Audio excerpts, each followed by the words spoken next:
We're going to talk about my personal feelings when it comes to fitness competitions, physique competitions, and bodybuilding. In order to place in any of these organizations, you have to get your body fat to what is considered by any health professional an unhealthy, unrealistic, unsustainable level. They'll cut their water intake, they'll cut their carb intake, they'll eliminate certain foods in an effort to achieve a certain look and physique, knowing all the while that it's all for one day. Your body fat and your nutrition, you have to be so malnourished to lose either that malnourished or sometimes extreme stress can cause a woman to go into amenorrhea, which is when you lose your cycle. And that can cause long-term damage to your fertility. You can't have optimal health when your hormones are so dramatically impacted by your stress, nutrition, and overtraining.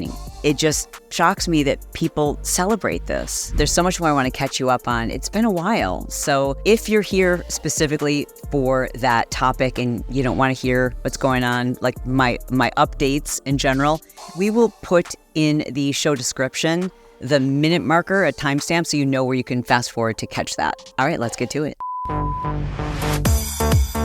I realize it's been a minute since I have given you guys an update, and I want to apologize for that. And I think part of the reason, well, actually, there are two reasons why. Number one, the Patreon. Like, it's so great to have a place where I can share my truest, honest feelings about things.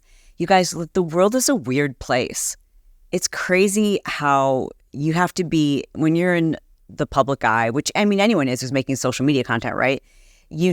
I find, and I don't like having to admit this, but I find I censor the things I'm going to say because I'm like, oh, I know someone's going to be able to twist this. I know someone's going to misinterpret this. I know people are going to come for me, but it's like, it's my honest opinion. And while I still think I do a really decent job of being as honest and transparent as possible and not giving, a rat's, what people have to say, at the end of the day, there are certain things I do like talking about. I do like sharing my opinion on, and I just don't feel like it's appropriate anymore, like just in social media. I don't know if people have a short attention span. I think that people are quick to judge. I think that some things can be misinterpreted. And so that's the beauty of having a place where, if someone's going to pay for it, it's $5 a month, right? But if someone's going to pay for that, it's like they actually enjoy spending time with you. They're not just here for specific content. They like hanging out with you. Whether they agree with you or don't, they still find you entertaining or interesting. And they're also a bit more grace-giving, forgiving, if we don't share the same opinion about things. And I really, really love having that. My point is this. I have not been sharing as much about my personal life here on the podcast. Number one, because I do a lot of that on the Patreon. And number two, and this is a big reason, is that the personal content doesn't do as well as the specific topics that you guys want me to go into depth on and share I'm still sharing my personal opinion, etc.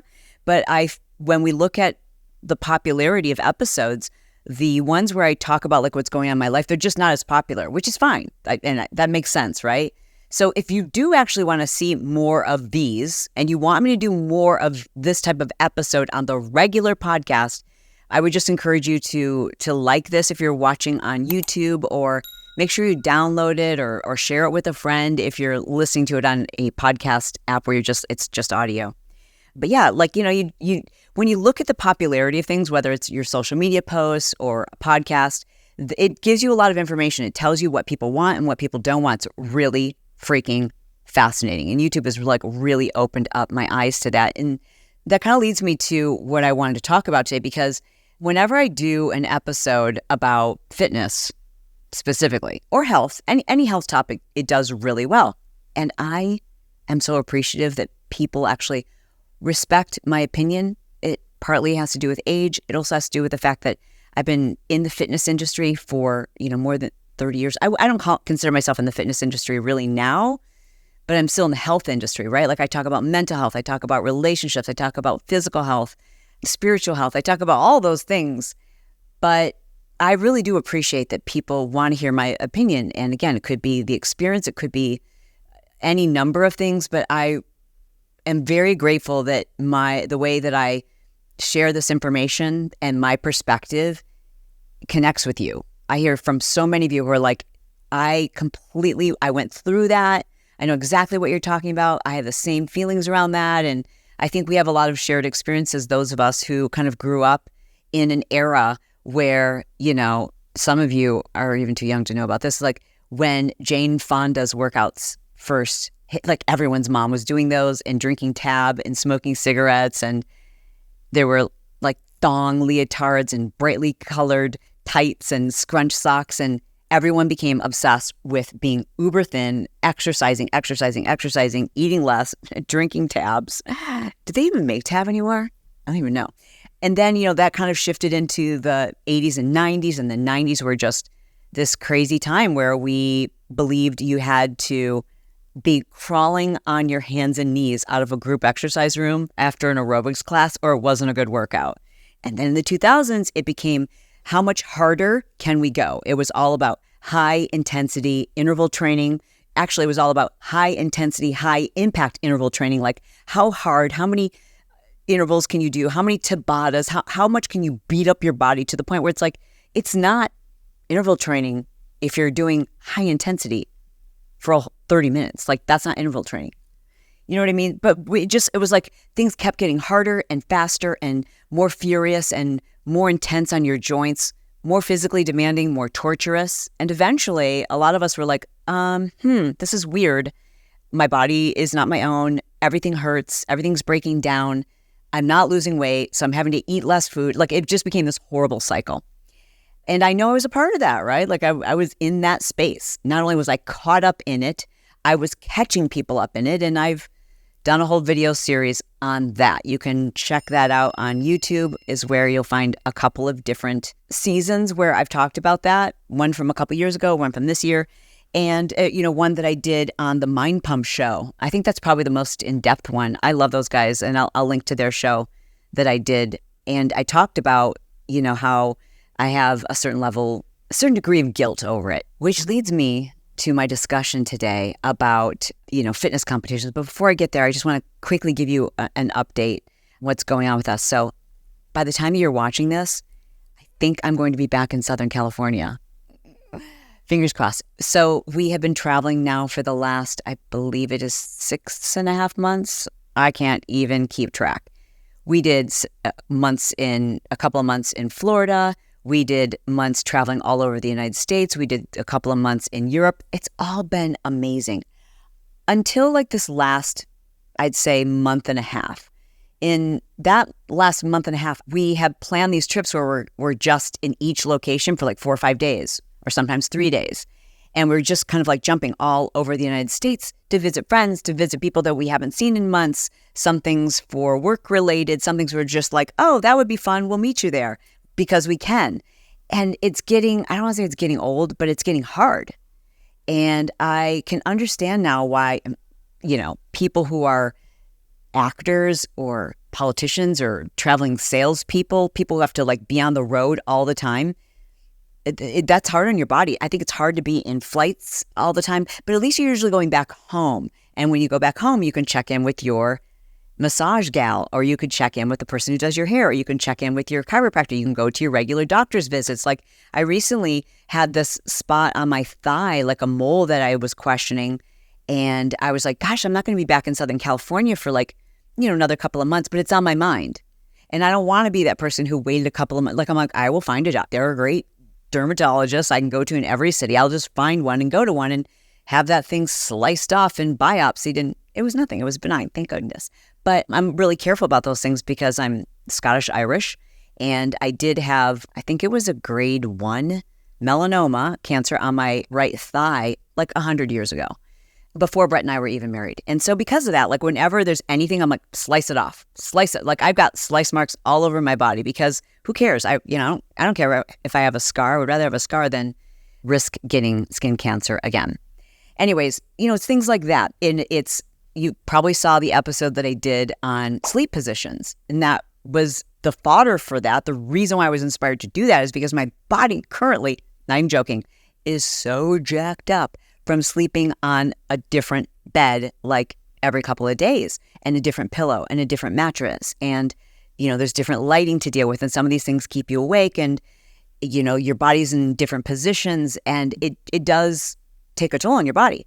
So I can understand why celebrities who can't go back home in between, why they would, maybe sleep on a traveling bus. Not that I would ever want to do that, but so then they could control their mattress and their pillows and things like that. So it is kind of taking a toll on me. And when your sleep isn't great, your mood isn't great. Like my cognition hasn't been fantastic.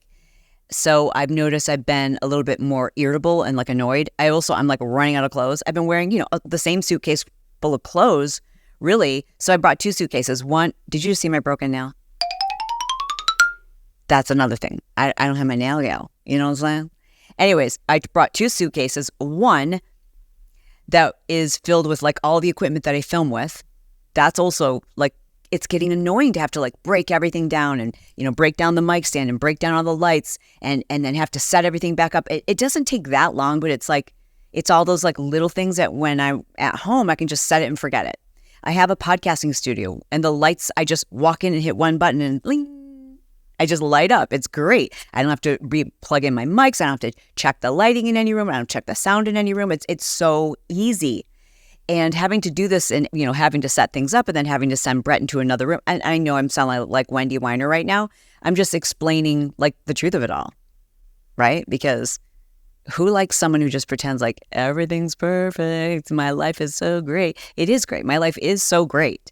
But I also still get annoyed and I still long for, at this point, because people have been asking, are you sick of it yet? I'm like, getting there.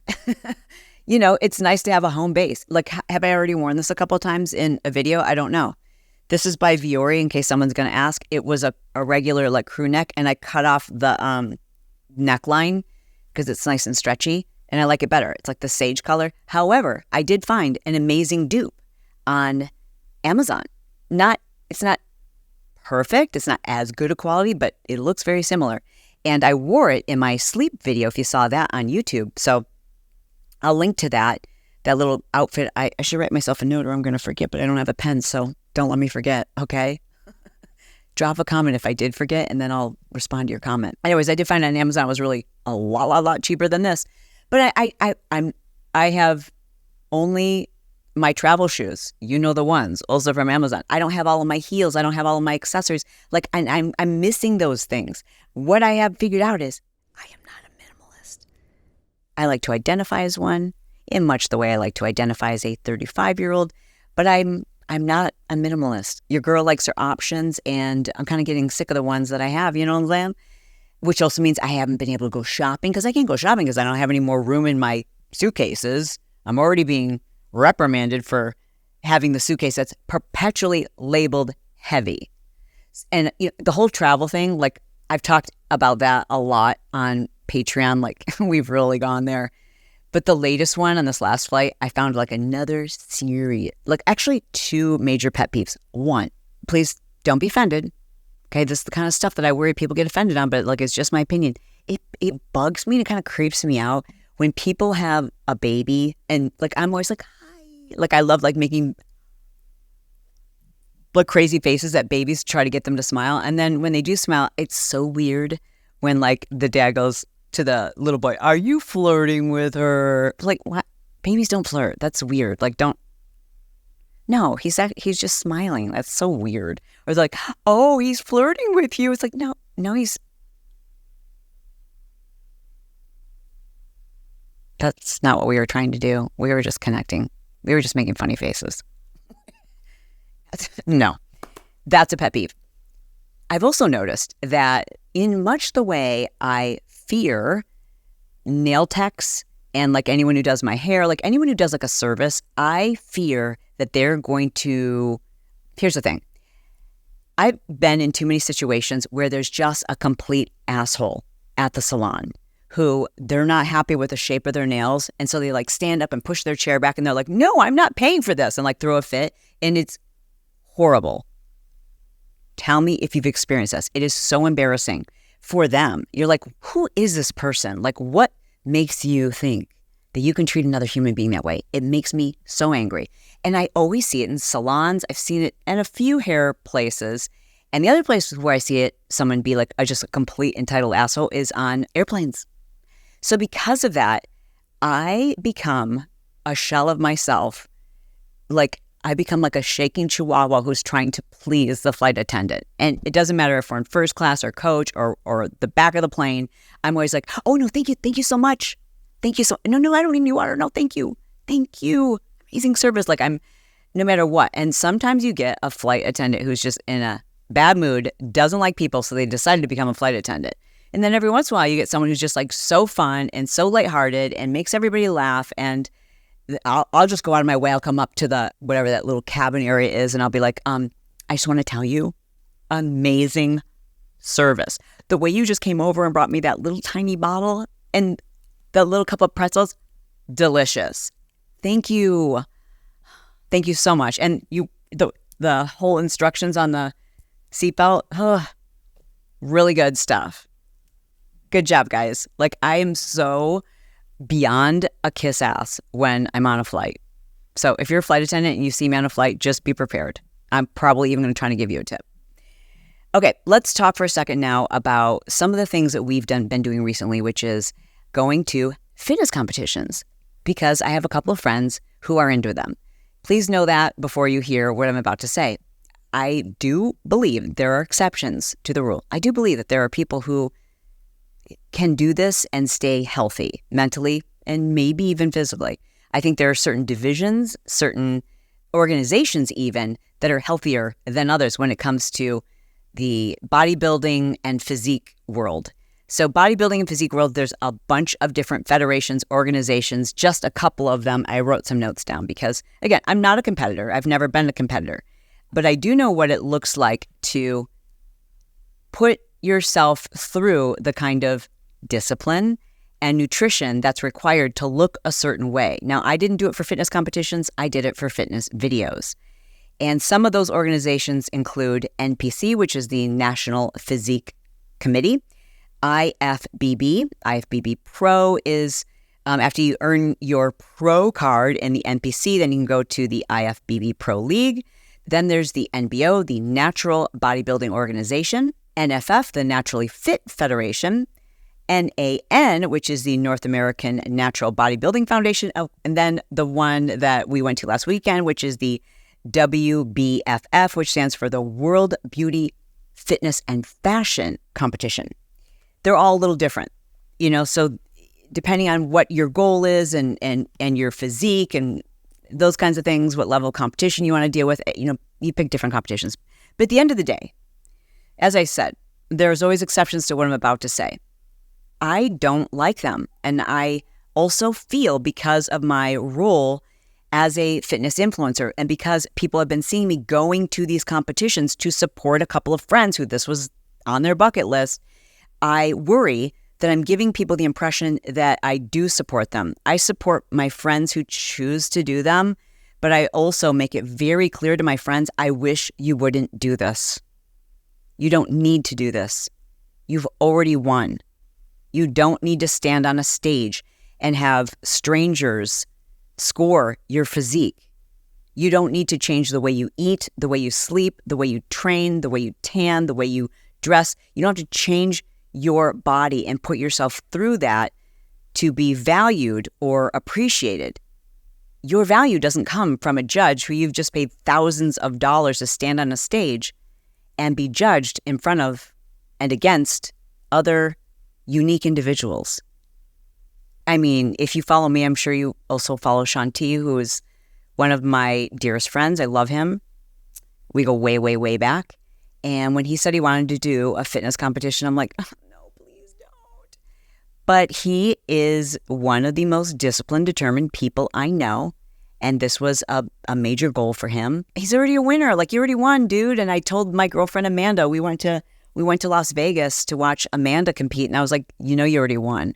And again, these are two people who I love very dearly, and they know how I feel about these things. But like with Amanda, I just think she did it so healthy this time. But she's talked about how it's been for her in the past.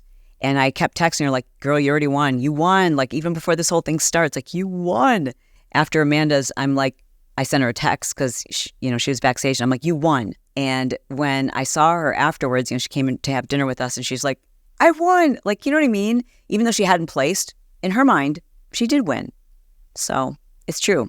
As I've said, there are lots of people who can do this in a healthy way. And I know you might be considering doing one of these competitions yourself and you're like, I will never slip into that mode.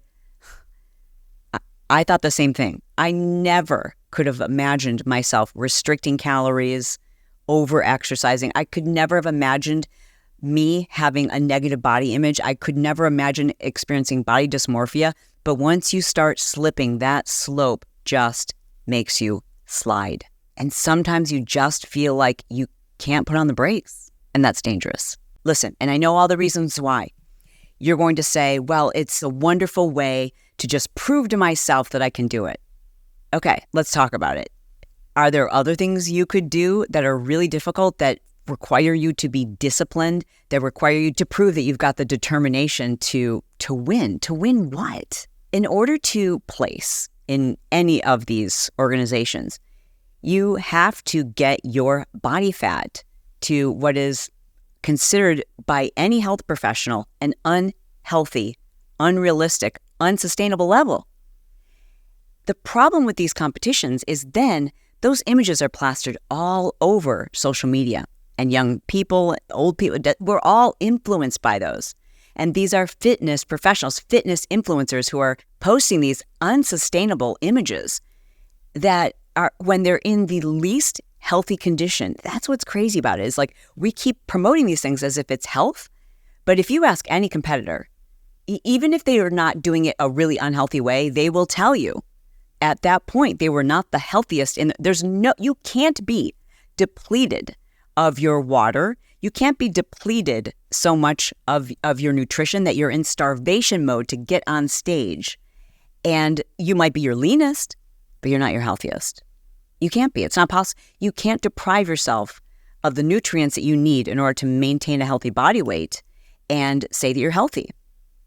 You might be able to do it in a way that's healthier than others, but from what I have experienced firsthand, and I've had countless, probably more than 30 friends who have done fitness competitions. I've been to countless competitions myself. I have friends who coach competitors. And, that's another thing. Like, we call it a sport. But can you imagine, think about the irony that the sport is who can exercise at a point that's unsustainable, that requires you to alter your relationship with exercise and your friends and family members. You can't partake in the same social engagements. You can't eat the same foods. It destroys people's gut health. Like, listen, if you're eating chicken and broccoli and, just maybe 3 different lean proteins and maybe 4 different vegetables that you feel are safe, that destroys your gut microbiome. And so then people end up with IBS, people end up with hormone dysfunction. I don't want to give a statistic, but I have not yet met a physique competitor who at some point didn't lose their period completely.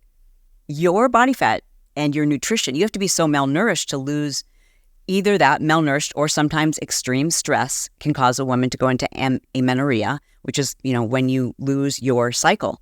And that can cause long-term damage to your fertility. At a minimum, even if you're not worried about your fertility, at a minimum, you can't have optimal health when your hormones are so dramatically impacted by your stress and nutrition and overtraining.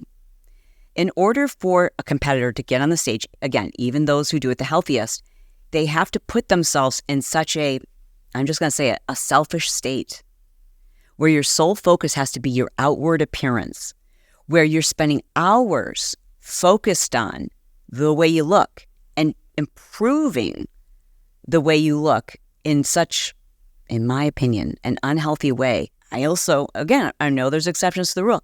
I don't know a competitor who hasn't experienced a mental breakdown or near mental breakdown at some point very close to competition date. And think about it, we're competing. You're literally competing. So it creates this body dysmorphia where you get to your absolute, I know because I've been there. When you get to your absolute leanest, when you've done things that are unhealthy to get to a physique that others aspire to look like, and then you start getting all these compliments, people like, oh my gosh, you look amazing, yet you feel like crap. You feel like crying. You have no energy. You don't have the energy to return a text, to argue, to do anything. Like, it really impacts your mental well-being, your mental state. But yet you're getting all these conflicting messages, like you've never looked better, you look amazing, and your clothes start fitting looser, and everyone's complimenting what? Your body, your determination, your discipline. Would we say that to someone who was starving themselves for other reasons? Would we say, wow, I really respect your discipline? To someone who we knew was, addicted to exercise and exercising not in the name of a competition, but just exercising for 4 hours a day, and they'll cut their water intake, they'll cut their carb intake, they'll eliminate certain foods in an effort to achieve a certain look and physique, knowing all the while that it's all for one day. It's not something they plan to do indefinitely. Well, there are, of course, people who basically say, I stay fit all the time so that I don't have to get to this level. But in order for a man to maintain 4% or 3% body fat is so unhealthy. In order for a woman to maintain a body fat level where she has shredded six packs, where you can see striation in her thighs, she has to get her body fat so dangerously low. It just shocks me that people celebrate this. And then you're standing on a stage. Well, you must think, oh gosh, there must be tons of money in it then. No, there's not. Most competitors, 98% of them will tell you that it's a losing sport. Now, they call it a sport. I'm not sure where the sport is. Again, I love strength training. I love setting a date for myself and trying to be my best. I love being disciplined and pushing myself to see what I can achieve, but not by comparison to other people. I just don't think that's healthy. I don't think it's necessary. And certainly, I don't want people to judge me on what I look like for 1 hour on one day. I want people to say, like, you are always a radiant vision of health. I remember getting the comments when I did a lot of those things. And, so when I'm talking about these things, I really, although I've never been on a stage for a fitness competition, it's the equivalent thereof. You're getting absolutely as shredded as possible for a day to film that one news series, to film that one shot for the infomercial. And I remember feeling like just absolute hell, but also getting really caught up in all the compliments. Like, that's a huge dopamine hit. Like, when you have people just praising your body, saying like, oh my God, body goals, I want to look like you, what are you doing? And you can't really even tell. I mean, I guess you can. If you're a fitness competitor, you can tell people what you're doing, and then people think they're supposed to do that. And the body dysmorphia that it causes, again, my body dysmorphia was crazy. I don't even want to say how much I weighed. I don't want to even say how low my body fat was. But when I was around other very fit women, I didn't look at myself as someone who was disciplined and looked amazing. All I saw was all the things I need to change, all the things I need to make better. And now you're standing on a stage and you're being judged on your physique. So you don't place, then what? Now you have to go harder. You've had strangers compare your body, which you have no control over your genetics. Like, I mean, epigenetics, sure, but like, you were born with your DNA, and so was a person standing next to you who might genetically have just nicer calves. And no matter how many calf raises you do, you're never going to have nice calves like that person. And so you've just ranked lower, even though you've sacrificed going out with your friends, you sacrificed time with your family, your loved ones, you've been short-tempered or distraught, anxiety-ridden. It is so stressful. I remember how stressful it was. I wasn't going out to dinner with friends and family members. I wasn't myself, because you have to be thinking about whether it's, what I experienced or being in a fitness competition. When it gets down to the wire, you have to be thinking about it 24/7. You've got to be thinking about your supplementation. You've got to be thinking about your exercise, your cardio, your lifting, your macros, your water intake, your cutting water intake, and when do I cut this and when do I cut that? And then the amount of money that you spend to get on a stage to be ranked, to take home a glass trophy. What does that do for you? What's the prize money in these things? Take a look. I mean, even if you are in the very, very top, take a look at the top prize money. For most of them, I think people would be surprised. And then you hear people say, well, but my goal is to get my pro card. I don't even want to get into that. Maybe it helps people's personal training businesses. I don't know. You let me know, actually. and I'm not asking those of you who are competitors, because I know there's going to be a whole bunch of people who are competitors who are just going to rip me to shreds. That's okay. I don't care. This is just my opinion. I don't think it's healthy. And I think it sends the wrong message to other people. I think most people are going to find that it damages their metabolism, their mental health, their relationships, their gut health, the way they view their own bodies. I think it's going to hurt your hormones. I think it's going to hurt your overall health. And for what? To get a pro card so that now you can give more money to that organization and keep getting on that stage and spending money on coaches to show you how to pose. I don't know. I'm not a fan. And I know many of you love it and you've decided that this is something you want to do because it's like, it's this one shot in your life. Okay. I understand. I get that. Like I totally do. It's somebody who wants to run like one marathon. I understand wanting to have a goal that forces you to be so disciplined and by a certain date. I get that. But can I just recommend that you schedule a bikini photo shoot instead of getting on a stage and having people tell you if you're good or not? I just wish you would consider that, because I already think you're a winner. And if you are going to do one, I beg of you to look for a coach who has an impeccable reputation for training their competitors the healthiest way possible. Someone who really looks at overall mindset. I also encourage you to talk to your doctor, and I encourage you to talk to your family members. I encourage you to watch a lot of videos, not of people who are currently competing. I'd like you to watch, just so you get the other side of it, I'd like you to watch some videos of people who have decided they're never going to compete again.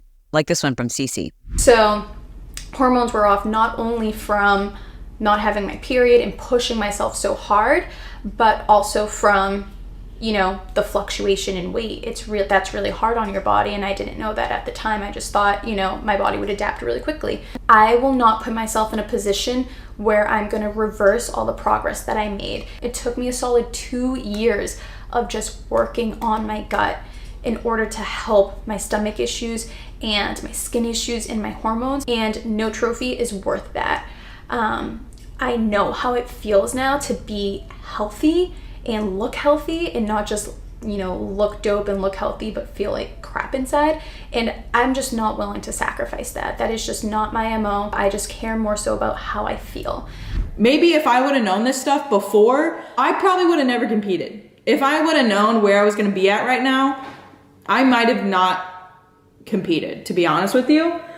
And that's hard to say out loud. Didn't really know anything about oh yeah, Tori, you've been sitting on your phone every night, staring at food because you're so hungry, basically, starving yourself right now. I was on my phone scrolling through all these food accounts, just drooling, making my stomach growl before I would go to bed on prep last year. And then, of course, you're basically anticipating a binge at that point. After my show, I would sit in the pantry with the lights off at night, just fucking going ham. That's the truth. That's what I would do.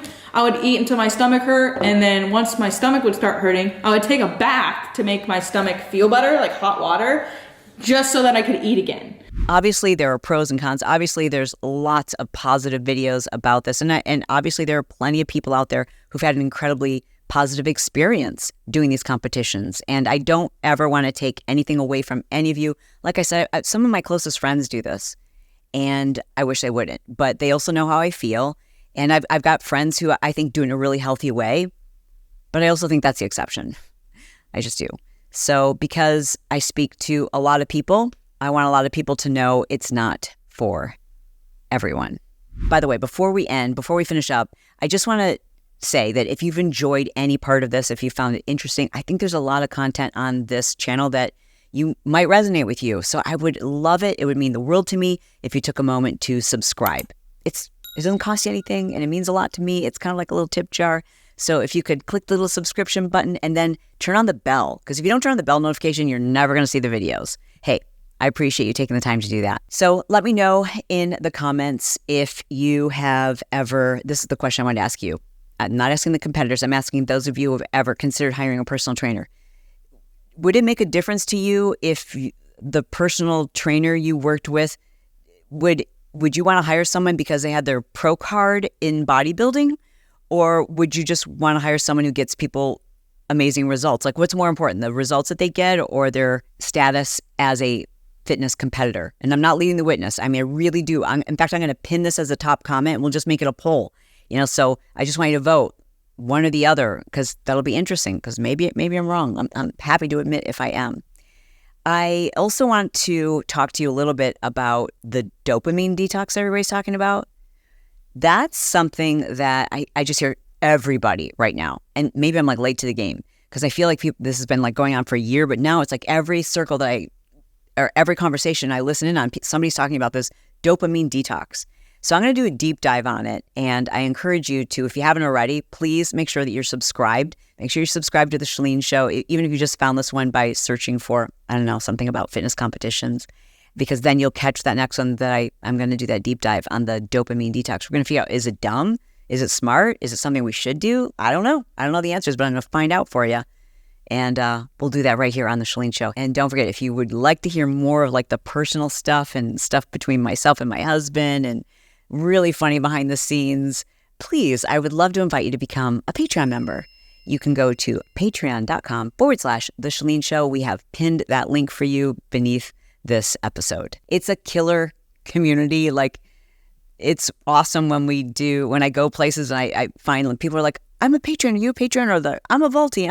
So there's like two tiers. Anyways, I keep seeing more and more creators having or launching their own Patreon. And I think that is why. Like, I hear people say, like, I have a Patreon that's got 10 people on it. And I'm like, I love that. And the reason why is because it's this incredible outlet where you can, you can talk about things and not get judged, I think, in the same way. You can talk about things that maybe are a little too personal for public consumption. Hey, I love you. I mean it. And I'll talk to you soon.